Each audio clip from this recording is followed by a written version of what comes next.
रविवार को नई पेंशन कर्मचारी महासंघ की कोर कमेटी की बैठक शिमला में हुई। बैठक में ऑप्स के दायरे से बाहर चल रहे बोर्ड निगम कर्मचारियों को ऑप्स के तहत लाने और कर्मचारियों की देनदारियों के मुद्दे पर चर्चा की गई। बैठक में नई पेंशन कर्मचारी महासंघ ने यूपीएस का विरोध जताया है और प्रदेश में यूपीएस लागू करने की मांग की है। नई पेंशन कर्मचारी महासंघ के अध्यक्ष प्रदीप ठाकुर ने कहा कि शिमला में महासंघ की कोर कमेटी की बैठक बुलाई गई थी। इस बैठक में निगम बोर्ड कर्मचारियों को ऑप्स के तहत लाने और कर्मचारियों की देनदारियों के मसले पर मंथन हुआ है। इसके अलावा महासंघ प्रदेश में यूपीएस लाने का कड़ा विरोध करता है। उन्होंने कहा कि यूपीएस न तो कर्मचारियों के हित में है न प्रदेश सरकार के लिए। उन्होंने कहा कि प्रदेश में ऑप्स पहले से लागू है, लिहाजा प्रदेश में यूपीएस न लागू किया जाए। इसके अलावा प्रदीप ठाकुर ने उम्मीद जताते हुए कहा कि आने वाले बजट में सरकार प्रदेश के कर्मचारियों की देनदारियों का भी ध्यान रखेगी।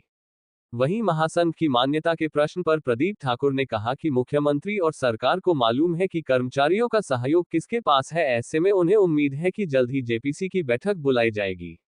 पंजाब दस्तक के लिए सुरेंद्र राणा की रिपोर्ट।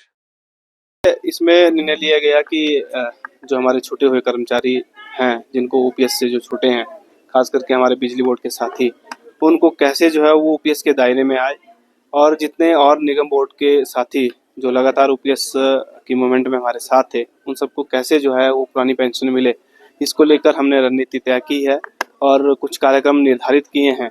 और साथ में यूपीएस केंद्र सरकार के द्वारा जो है पूरे देश में लागू की जा रही है। इस कड़ी में लगातार हिमाचल सरकार को भी 2-3 बार जो है वहाँ केंद्र सरकार से पत्र लिखे गए और हिमाचल सरकार के ऊपर भी प्रेशर बनाया जा रहा है। तो हम चाहते हैं कि हिमाचल प्रदेश में तो यूपीएस बिल्कुल भी लागू ना हो, क्योंकि यहाँ यूपीएस पहले से लागू हो चुकी है। और पूरे देश में भी यूपीएस को के विरोध में जो है कर्मचारी एकजुट हैं, और पूरे देश में, क्योंकि जो हमारा संगठन एनपीएससी है, ये पूरे जो देश में ओपीएस बहाली की मूवमेंट एनएमओपीएस के माध्यम से चलाई जा रही है, तो एनएमओपीएस का एक हिस्सा है और पूरे देश के कर्मचारियों की पेंशन बहाली तक जो है हम उन सबके साथ हैं। अगर हम बात करें, क्या लगता है कि यूपीएस पर प्रदेश सरकार को देखिए, बहुत सारी भ्रांतियां एनपीएस को लेकर भी जो है आम जनमानस के बीच में, मीडिया के बीच में, और यहाँ तक कि हमारे कर्मचारियों के बीच में भी थी, क्योंकि जो कैलकुलेशन थी वो बहुत अलग तरह की है। और मुझे लगता है कि जो नुकसान एनपीएस से प्रदेश सरकार को और आम जनता को होने वाला था कर्मचारियों के नाम पे, उससे ज़्यादा जो है यूपीएस के नाम पे जो है वो आम जनता को भी और सरकार को भी वो जो है नुकसान होने जा रहा है।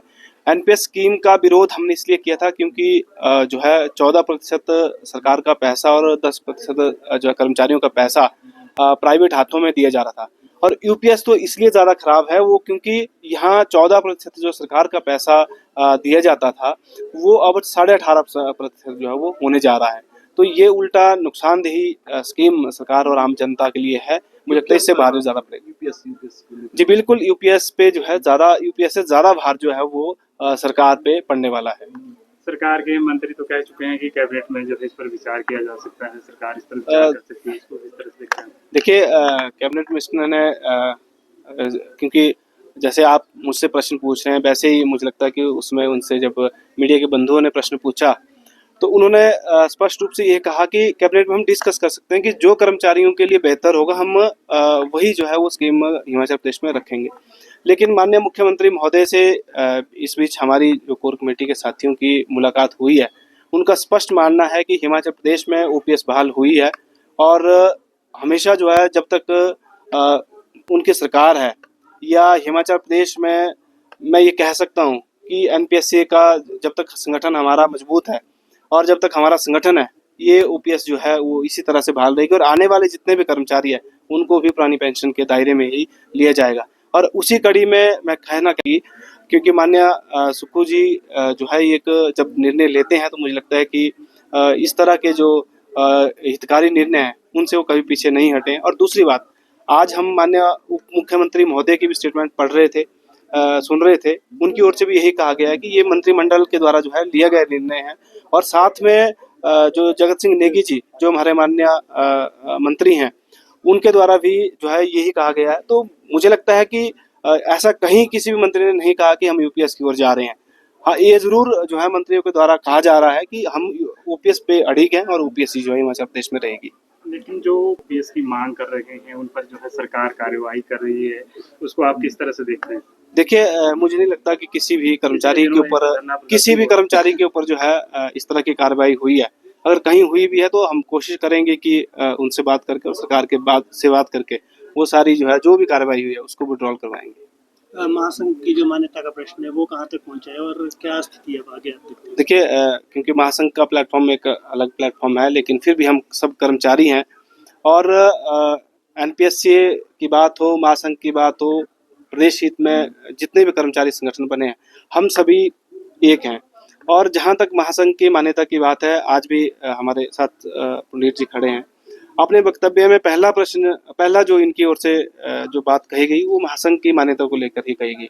हमें विश्वास है, क्योंकि माननीय मुख्यमंत्री महोदय को भी पता है कि या पूरी सरकार को भी पता है कि किन लोगों के साथ जो है पूरे प्रदेश के कर्मचारी हैं, कौन लोग जो हैं कर्मचारियों को लीड कर सकते हैं।